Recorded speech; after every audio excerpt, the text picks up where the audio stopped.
Okay, we are getting set up here. Bear with me. Just trying to get Instagram to cooperate, which I'm not sure if it's gonna ever. So we're gonna move forward without that and clear all of this out. So, welcome, Pelvic Health community. Dedicated to living our best lives through informed health and wellness. My name is Laura Rowan. I'm a pelvic health occupational therapist, and I am excited to share with you today my reflections. Just getting back from the AOTA, so the American Occupational Therapy Association Inspire Conference of 2024. So let me just try to clear my space here. There we go. Let's get that up.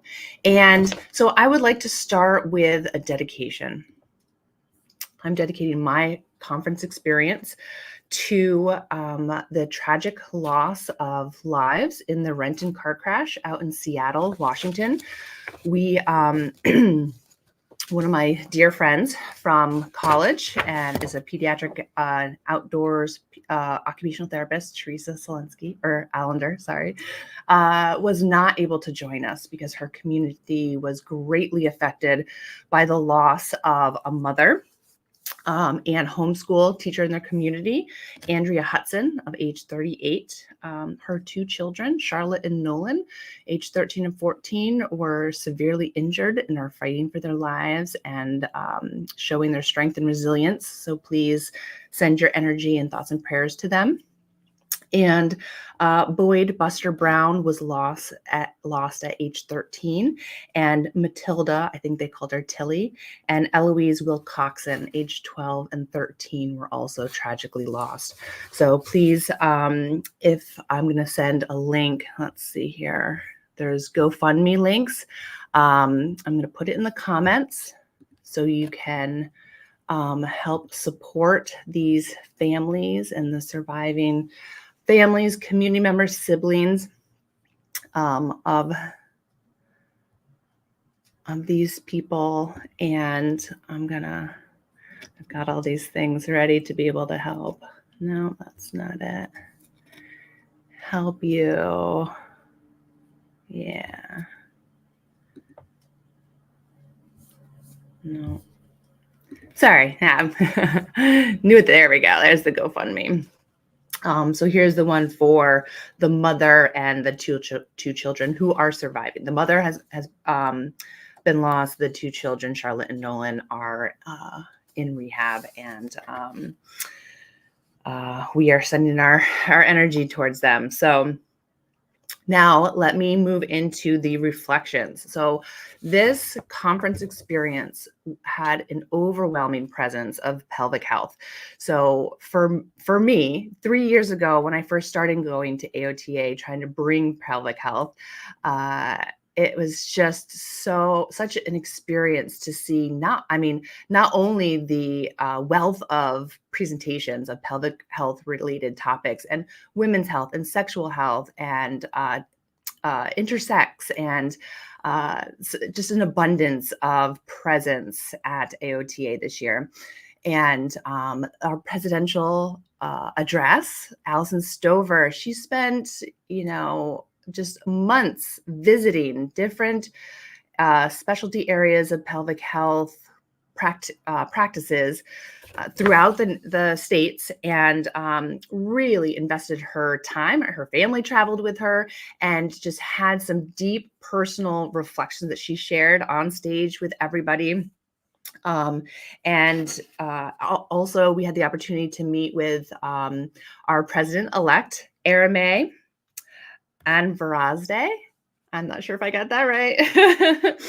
And her excitement, enthusiasm for the forward movement of the occupational therapy field and our vital role in pelvic health, as well as, she is a mom of 2 under 3. We got to see her beautiful baby at conference in the lobby. And so she is that, that boss lady getting it done.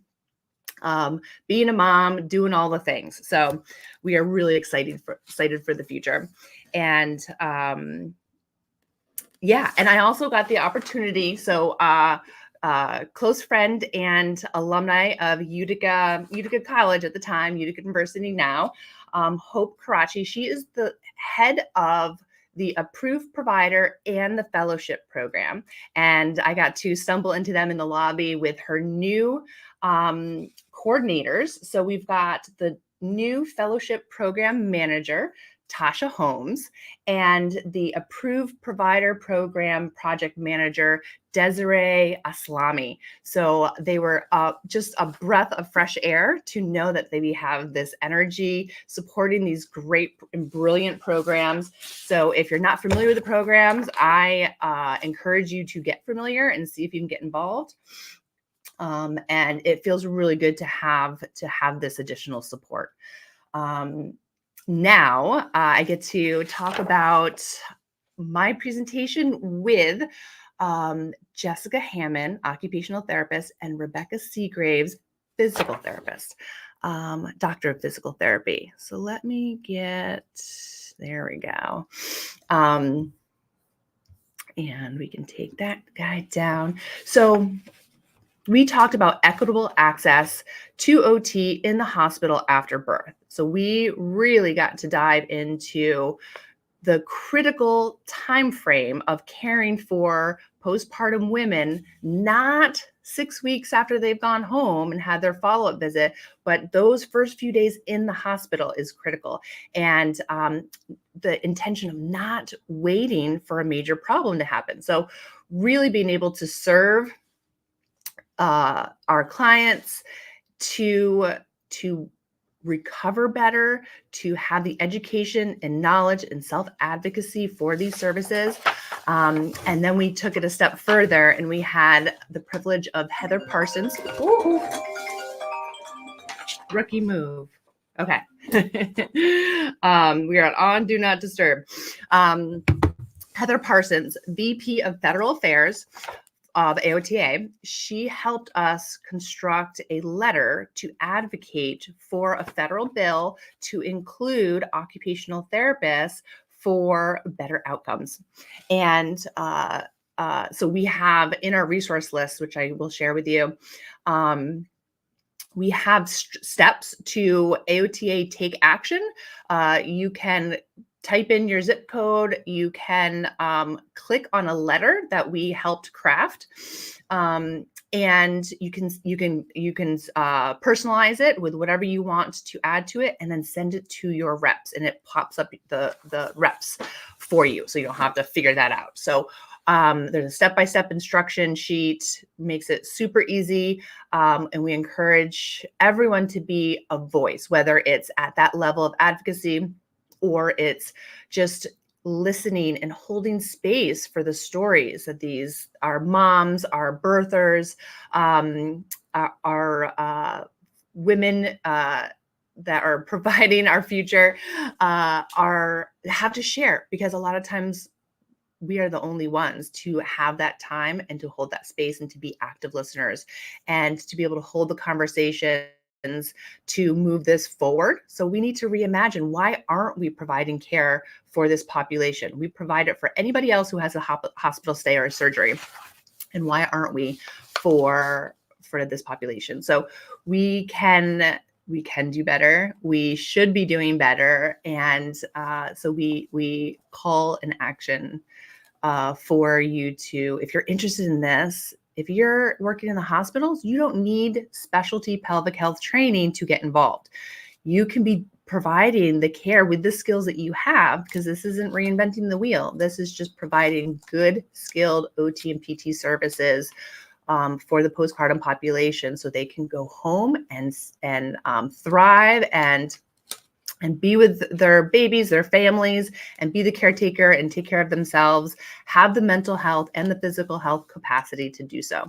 So we can prevent further injury, we can prevent death, we can prevent rehospitalizations, all of the above. Okay. So it was exciting to be able to speak with to women who are actively have developed programs and are supporting others to develop programs. So if you are interested, reach out to Jessica is a great resource. Rebecca is an excellent resource if you want to start a program in your hospital. So she has a certification program that can help you get on your way. Okay, so let's see. Okay, now the other piece of our presentation that was really excellent were the audience questions. So we had amazing questions from the audience. We had some great active listeners. One was, what do you do when you get pushback from the hospital, but also pushback from the staff? So if we've got therapists that don't quite understand the role, that's important to, we're not trying to force people. We're trying to just educate people so they understand the importance that this really can have, and their role that they can have. And so just be able to lead by example, get involved, go up on the units, be interested, all of the above. And then I think that will people will understand and get interested and get excited. And the other question that we had was how can we involve partners, right? So we've got partners in the sidelines, not sure what to do. They're going through these emotions as well. And, we do a great job of caregiver education. So making sure that we are involving the caregiver in this learning opportunity and empowering them and giving them a purpose and role.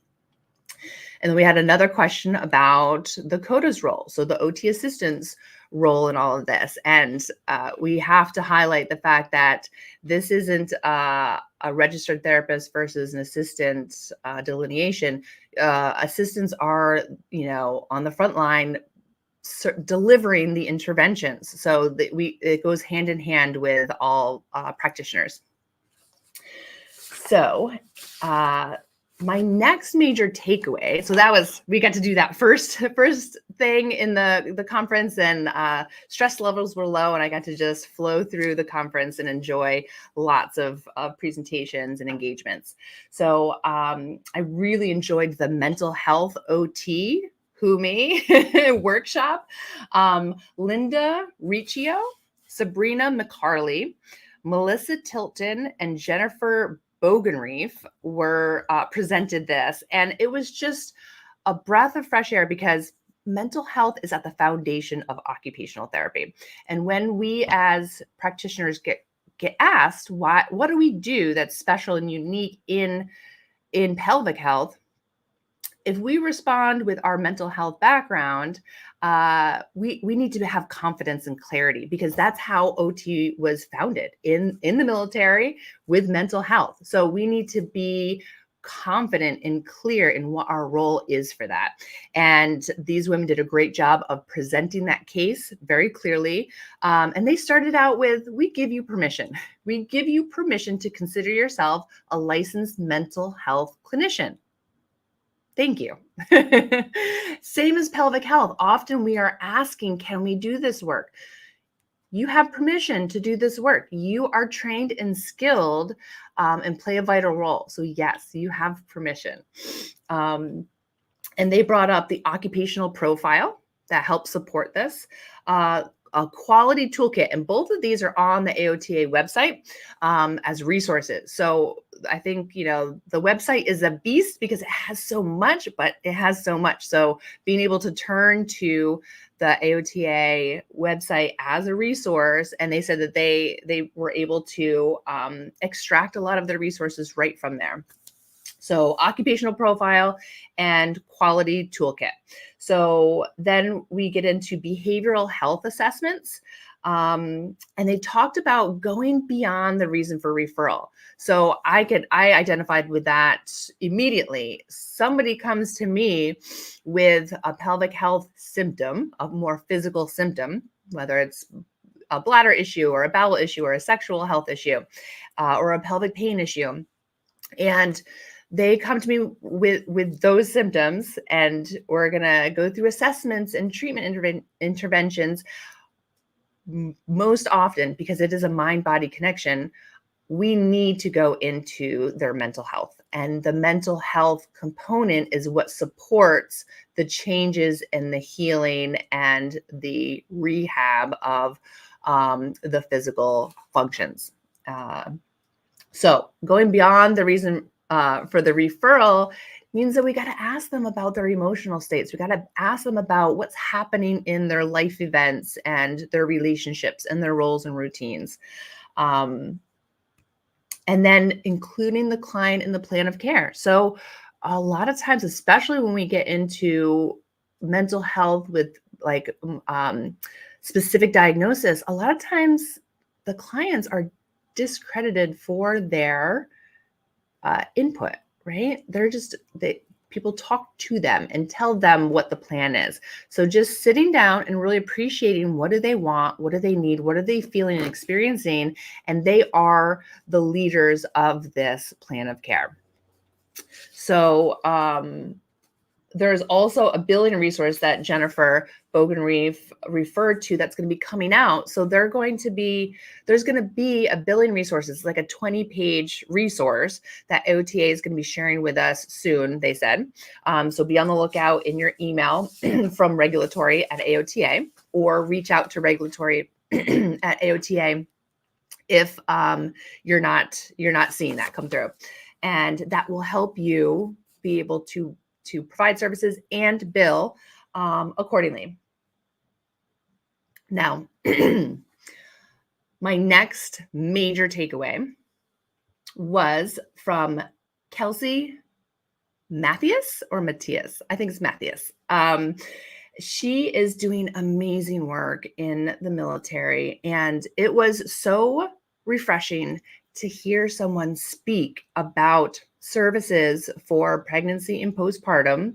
And she was speaking specifically military, but to be speaking for services and care for this population as we are doing this. The military has supported a holistic program it's called P3T, Pregnancy and Postpartum Physical Training.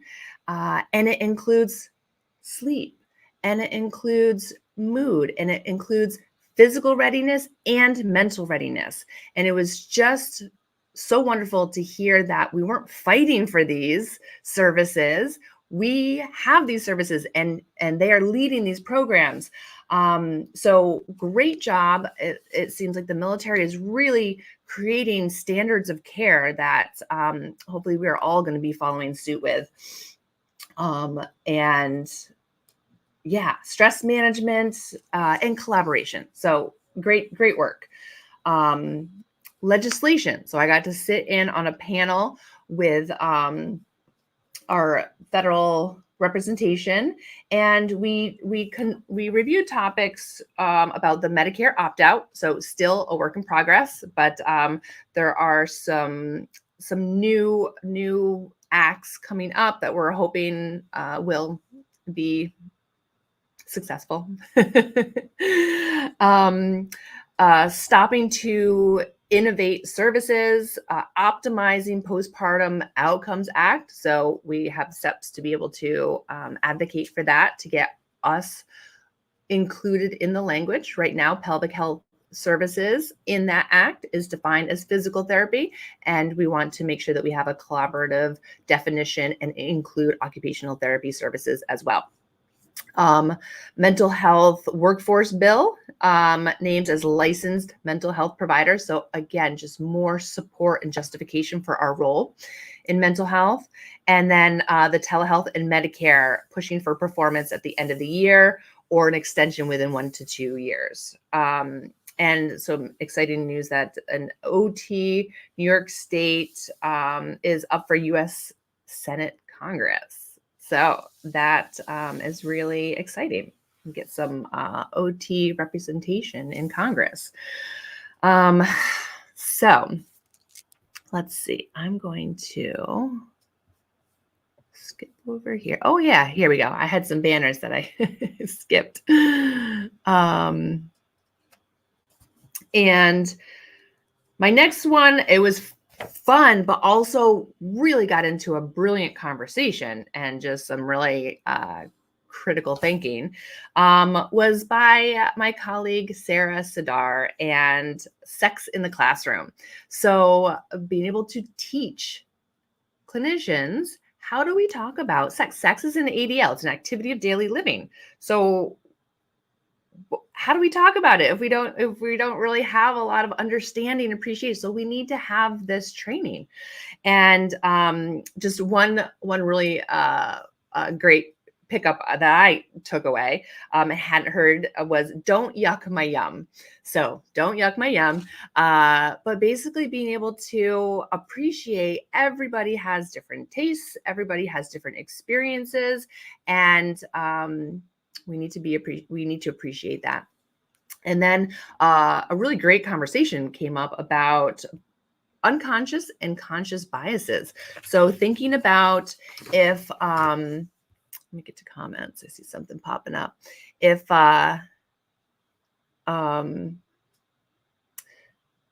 you as a clinician have a certain view or cultural background or potentially trauma around sex, how do you then provide client-centered care and make sure that we are able to address what the client's needs are and interests are, which is important to, you kind of get these, well, if you're in occupational therapy, you need to be okay with treating all areas of occupation.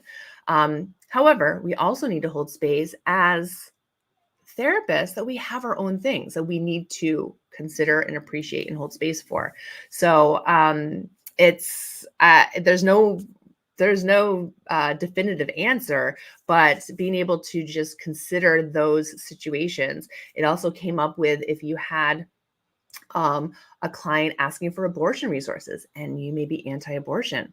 Or another great example came up in the discussion was the client needed to get prepared for like arsenal, like weaponry, and to go back into combat, and the therapist was anti-war. So being able to navigate these tricky scenarios and situations. But it was a really great presentation. Great job, Sarah.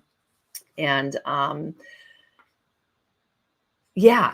couple other things that were just really fun. We had a great pelvic health meetup. So we met in the Rosen Center lobby and just really got to meet in person, be in person, and have some fun and celebrate.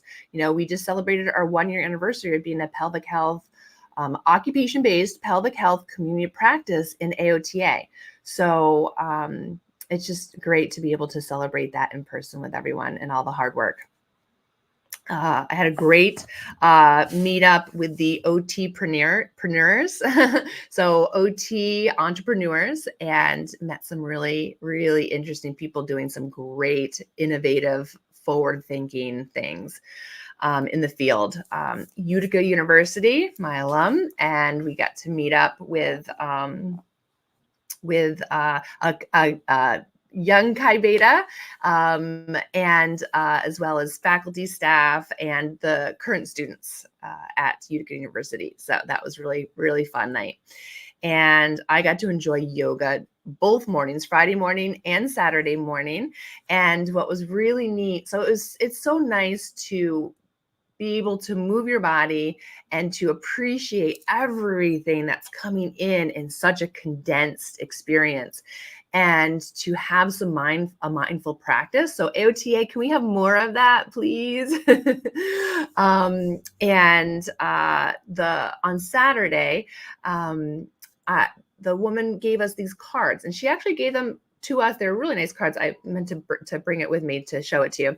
But really nice cards to be able to take as a keepsake. And I pulled love, and it was a little baby elephant and the mama elephant. And it was really special to me because I've been really trying to ground myself in my professional career, but keeping my personal priorities, my family, at the forefront, and making sure that I have the time and space and energy for them. So that was really kind of grounding to pull that card. and to keep it close to me. Of course, I got to spend some great time with my roomie, my old roomie in college, and my roomie for the conference, Jamie Edelman. And most of you know her as Miss Jamie OT. So I got to hang out with a celeb at conference, and also to meet all the wonderful like school-based pediatric OTs that are in her circle. And it was just great to meet and share space with you all as well. And I think that wraps it up. So we've got if you are Pelvic Health, OT or PT, we've got the Essential Pelvic Health Education Facebook group. If you're not in there already, if you want to stay up to date, please reach out and join us over there. But this group is also for the consumer. It's for you as an individual who may have pelvic health questions. It's for anybody who's supporting people's pelvic health. So birth workers, midwives, nurse practitioners, doulas, movement, wellness practitioners, anybody who wants to have a nice space to be able to share knowledge, share really good resources. I would love to see you over there. So just building the community and access to knowledge. Let's see. We also have CREMAT. So if you are specifically an OT or PT, looking to level up your practice, if you're ready, especially if you've taken CREMAT or an intro pelvic health rehab course, and you're ready for the next level of colorectal training, we have an online course. It's open all the time, and the upcoming lab will be June 14th. So that's open for registration. I will be instructing, and Jessica Hammond is going to be our TA, and we hope to see you there. But again, the lab is add-on. If you want to take it online only, self-paced, it's full of pre-recorded live demos with live models. So you can take it and then decide if you want that practical hands-on application of the live in-person lab. And yeah, I think that's enough for now. Thank you for joining, and looking forward to another exciting year and another exciting AOTA conference next year, which is going to be close to me in Philly. So I'm in upstate New York, and it's going to be a drive, not a flight. All right. Thank you, and be well.